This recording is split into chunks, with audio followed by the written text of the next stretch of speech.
Et si un banal contrôle maritime devenait l'étincelle qui fait s'effondrer l'ordre mondial? Imaginez, à l'aube, sur la mer Baltique, 2 pétroliers russes sont interceptés puis arraisonnés par la marine polonaise. Aucun avertissement, aucune concertation internationale, un acte aussi soudain qu'inattendu. En quelques heures, la nouvelle embrase Moscou. Mobilisation militaire immédiate, réunion d'urgence au Kremlin, menace publique de représailles. L'Europe entière sent la tension monter, chaque capitale retient son souffle. L'équilibre précaire de la paix, la sécurité énergétique de millions de foyers, la stabilité du commerce mondial, tout vacille. Dans le sillage de cette confrontation navale, l'architecture de sécurité européenne chancelle. Une décision prise en quelques minutes à Varsovie expose des décennies de diplomatie fragile, révélant la vulnérabilité de l'unité européenne et la montée en puissance du rapport de force sur le droit international. Pour chacun, les conséquences se font déjà sentir. Flambée attendue du prix du carburant, incertitude sur le chauffage à l'approche de l'hiver, menaces sur des milliers d'emplois liés à l'énergie ou à l'exportation. Plus inquiétant encore, le spectre d'une guerre, hier impensable, rôde à nouveau sur le continent. L'histoire s'accélère et la frontière entre routine et chaos s'efface. Comment une simple opération maritime a-t-elle pu semer la panique à travers le globe? Quels intérêts cachés, quels calculs secrets, quelles rivalités historiques ont ouvert la voie à ce séisme géopolitique? Pour comprendre ce basculement de l'Europe dans la tourmente, il faut revenir aux faits qui ont tout déclenché. Plongeons dans cette matinée fatidique où tout a basculé. Quelle force était réellement à l'œuvre derrière cette opération? Tout commence à l'aube, alors que la brume recouvre encore le golfe de Gdansk. Dans le silence mordant du matin, la silhouette imposante du superpétrolier russe, Sévastopol, fend les eaux grises, sa coque luisant sous les premiers rayons pâles. Pourtant, sa progression s'interrompt brutalement. Des patrouilleurs rapides de la marine polonaise, appuyés d'un hélicoptère, barrent sa route à quelques encablures des côtes, juste à la limite des eaux internationales. Les ordres claquent, nets, par haut-parleur.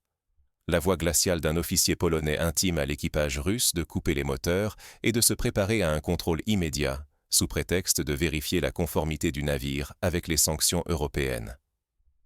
Le capitaine russe proteste, évoque la liberté de navigation garantie par le droit maritime international. Mais sa voix se perd dans le vacarme des moteurs et le balai des zodiacs qui encerclent le navire. Soudain, la tension monte d'un cran. Un commando d'élite Grom descend en rappel depuis l'hélicoptère.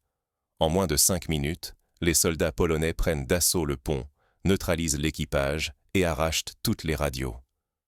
Le système d'identification du Sévastopol est coupé. Toute tentative d'alerte écrasée sous une poigne de fer. À bord, la scène ressemble davantage à une opération militaire qu'à une simple inspection douanière. À terre, les autorités polonaises s'efforcent de justifier l'opération. Selon elles, le pétrolier est soupçonné de contourner les sanctions européennes, voire de soutenir l'effort de guerre russe. Mais à Moscou, la réaction est immédiate et farouche. À peine le signal de détresse du capitaine russe a-t-il franchi la côte que les plus hautes sphères du pouvoir sont convoquées. 9 minutes plus tard, la flotte russe de la Baltique est placée en alerte maximale. Les écrans tactiques s'illuminent, les pilotes de chasse enfilent leurs combinaisons, et depuis Kaliningrad, des escadrons décollent en urgence. L'ombre d'une riposte militaire plane déjà sur toute la région. À Varsovie, le gouvernement défend fermement sa décision. L'opération est qualifiée de « nécessaire pour défendre l'intégrité européenne ». Mais à Moscou, on parle de piraterie et de provocation. Pour la première fois depuis la fin de la guerre froide, la mer Baltique devient le théâtre d'une confrontation directe entre 2 puissances militaires. L'ordre juridique international vacille. Le moindre faux pas pourrait déclencher une guerre ouverte. Ce qui se joue dépasse largement le seul sort d'un pétrolier ou la question des frontières maritimes. L'économie mondiale, la stabilité de l'Europe, la sécurité énergétique, la paix fragile sur le continent. Tout vacille sur le fil du rasoir. Les marchés financiers s'affolent, les médias s'emballent, et partout, les opinions publiques retiennent leur souffle. Une étincelle, et l'incendie pourrait embraser l'Europe entière.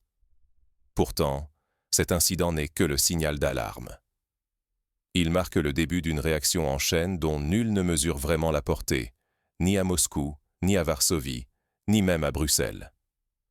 À mesure que la crise s'étend, chaque capitale tente de reprendre la main. Mais déjà, de nouveaux acteurs entrent en scène, prêts à exploiter la moindre faille. En moins d'une journée, la tempête éclate sur l'Europe. Personne n'est prêt. Les événements dérapent, dépassant de loin la simple crise navale du matin. Moscou impose un ultimatum. Ses navires doivent être libérés sur le champ, sous peine de représailles. Sa flotte baltique et ses forces stratégiques sont placées en état d'alerte maximale, chaque mouvement surveillé. La riposte russe ne tarde pas. En mer Noire, des navires polonais sont à leur tour immobilisés, tandis que Varsovie et l'ensemble de la sécurité européenne reçoivent des menaces militaires explicites. Les marines des deux blocs se déploient, fermant les routes maritimes. L'atmosphère devient explosive. L'incident fait boule de neige. En même temps, les marchés mondiaux s'effondrent. Le pétrole et le gaz s'envolent, atteignant des sommets inédits depuis la crise de 2008. Les bourses de Francfort, Londres et Paris décrochent brutalement. Des dizaines de milliards d'euros s'évaporent en quelques heures, propageant la panique jusqu'en Amérique et en Asie. Des cyberattaques ciblées frappent les réseaux énergétiques européens. Elles déclenchent coupures, confusion et peur dans plusieurs capitales. Les infrastructures essentielles tremblent sous la pression. Dans les ports du Nord, tout s'arrête. Les cargos restent bloqués, les conteneurs s'empilent, la chaîne logistique mondiale menace de se briser. Aux abords des stations-service, des files interminables se forment. L'inquiétude monte. Les citoyens craignent envolée durable des prix et ruptures inédites. Sur les réseaux sociaux, le chaos s'installe. Rumeurs, fausses nouvelles, images de marins polonais et russes face à face circulent en boucle. Un climat de peur s'impose. Les gouvernements s'efforcent de rassurer, mais la défiance grandit partout. En Pologne comme en Russie, la rhétorique guerrière s'impose. Ailleurs, l'incertitude règne. L'Europe retient son souffle, consciente que chaque minute d'escalade la rapproche d'un affrontement militaire global. L'économie mondiale vacille au bord du gouffre. Le moindre faux pas risque d'entraîner une déflagration incontrôlable dont les conséquences dépasseraient largement les frontières du continent. La tension est à son comble. La diplomatie semble impuissante. Les appels au calme venus des grandes capitales peinent à stopper la chute. Sanctions, menaces et contre-menaces alimentent une spirale d'angoisse. L'ordre juridique international, déjà fragilisé, fléchit sous la pression brute de la force.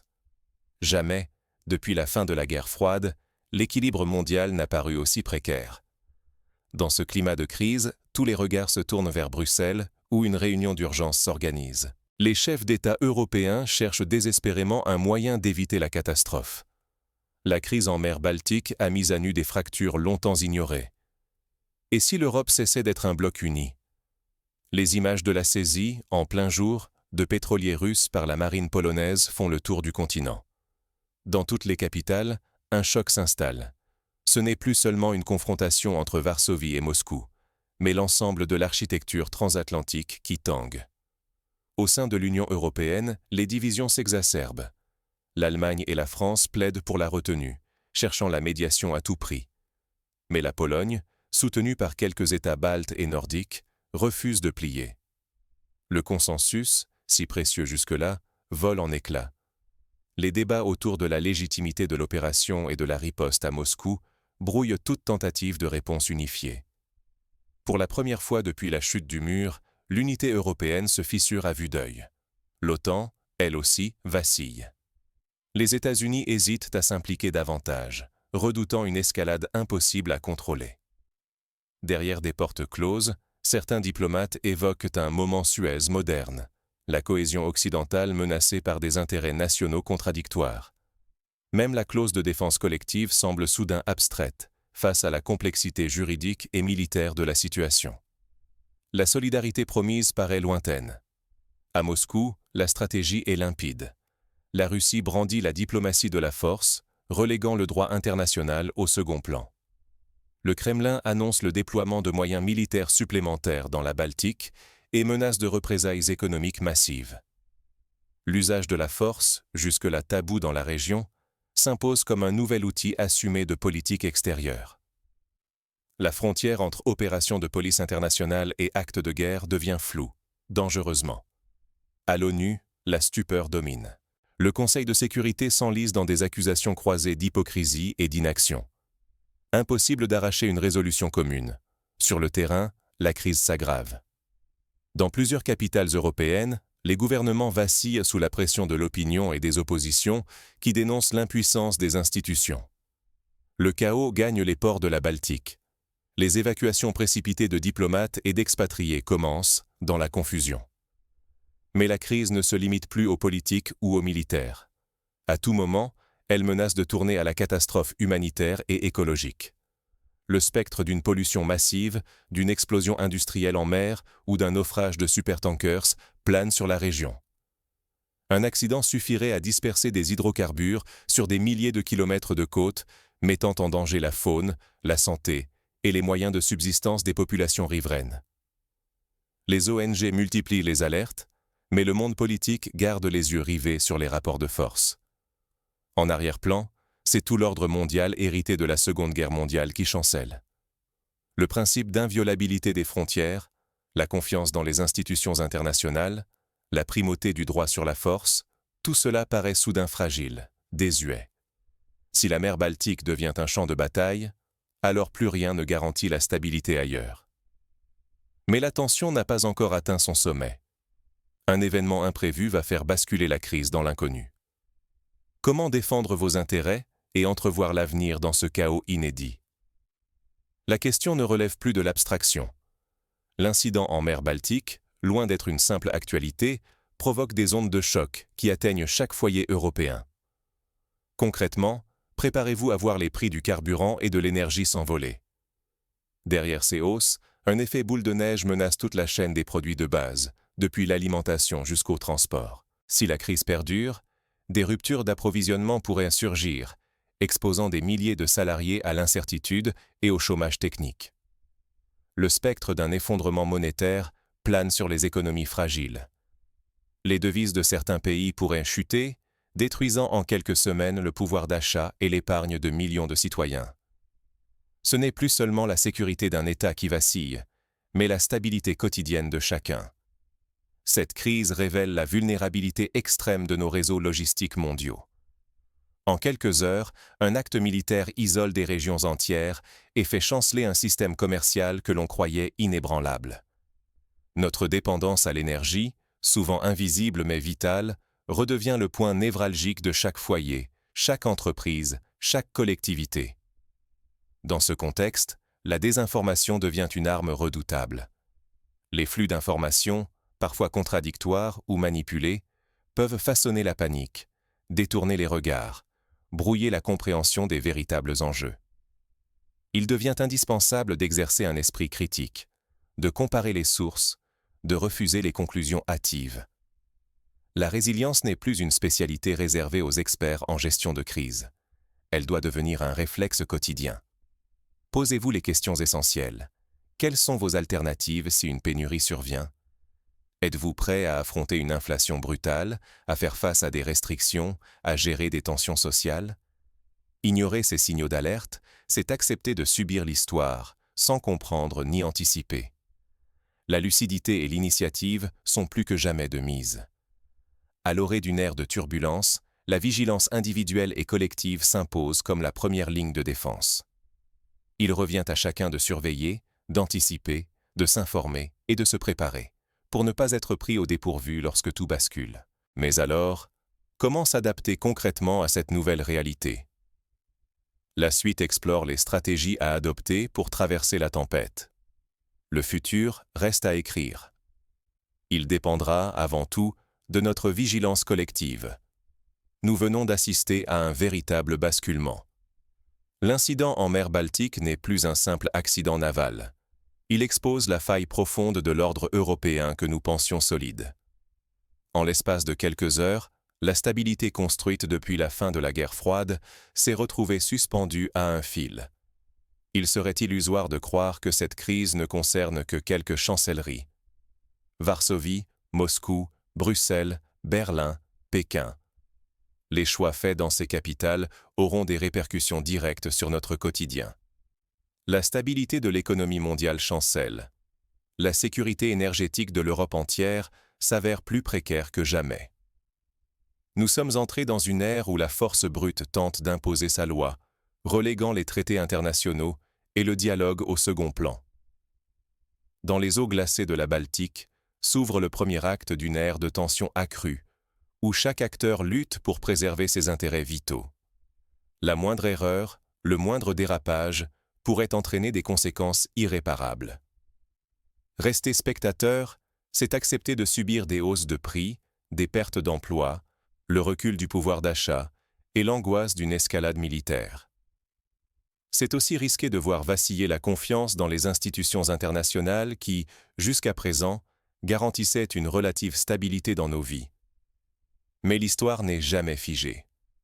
Face à la crise, chaque société doit choisir, se replier dans la peur, ou exiger la vérité, la transparence, la responsabilité de ceux qui nous dirigent. Pour que le futur ne se décide pas sans nous, il faut s'informer, poser les bonnes questions, interpeller les autorités, participer au débat public. Ce qui se joue aujourd'hui dans la Baltique n'est que le début d'une recomposition mondiale dont nous serons tous, à la fois témoins et acteurs. Le prix de la passivité serait colossal, pour notre économie, notre sécurité et notre avenir commun. Refusons le silence et la résignation. Notre vigilance compte, car les enjeux dépassent les frontières et engagent le destin de millions de vies, ici et ailleurs. Le monde a changé aujourd'hui. La question n'est plus de savoir si la crise va nous atteindre, mais comment nous allons y répondre, et si nous aurons le courage d'exiger, à chaque étape, des comptes clairs à nos dirigeants.